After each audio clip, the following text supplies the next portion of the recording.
सुना दर केबे कमिबो ताहा आपण अपेक्षा करिसंती कि एही वर्ष सुना दर बढ़िबो ना कमिबो जानिबाकू चाहुछंती कि सामना को आसिला बाबा भेंगांको भविष्यवाणी।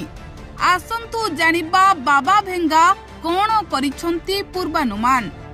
सुना दर केबे कमिबो ताहा सुना प्रेमी अपेक्षा करिसंती।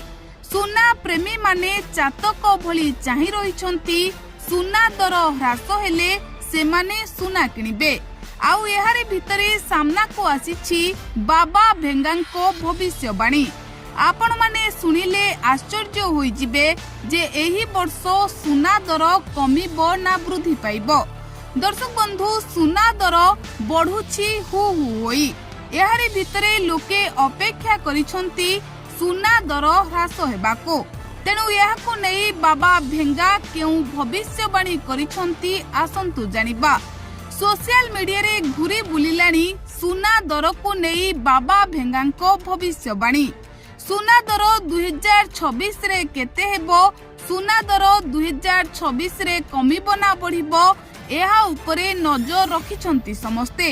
2026 आसु आसु दर को नहीं सामना को आसिला बड़ भविष्यवाणी। जदि आपण निवेश उद्देश्य रे सुना किनिबा को चिंता करूछंती तेबे ई सूचना आपणको पई बहुत गुरुत्वपूर्ण। पार्वण ऋतुरे सुना एवं रूपार चाहिदा सर्वाधिक थाए। पार्वण ऋतु शेष हेबा सहित सुना एवं रूपार मूल्य प्रायतः ह्रास पाई थाए। किंतु जनवरी आसु आसु सुना दर वृद्धि पाइबारे लागिछि। सुना एवं रूपार मूल्य रे वृद्धि देखा जाइछि। तेबे प्रश्न हेउछि जे सुना मूल्य 2026 वर्ष रे समान रहिबो ना ह्रास पाइबो। आसंतु जानिबा 2026 रे सुना मूल्य बढ़िबो ना कमिबो कोन कहउछंती एक्सपर्ट माने। गोल्डमैन सैक्स रिसर्च अनुजाई आसंता वर्ष बा एही जनवरी वर्ष रे मध्यभाग सुधा सुनार मूल्य 25% वृद्धि पाई पारे। 2025 मसिया रे सुना मूल्य 40% रु अधिक वृद्धि पाइछि एवं क्रमागत तृतीय वर्ष पाई 2 अंक वृद्धि रेकर्ड करिबाकू जाउछि।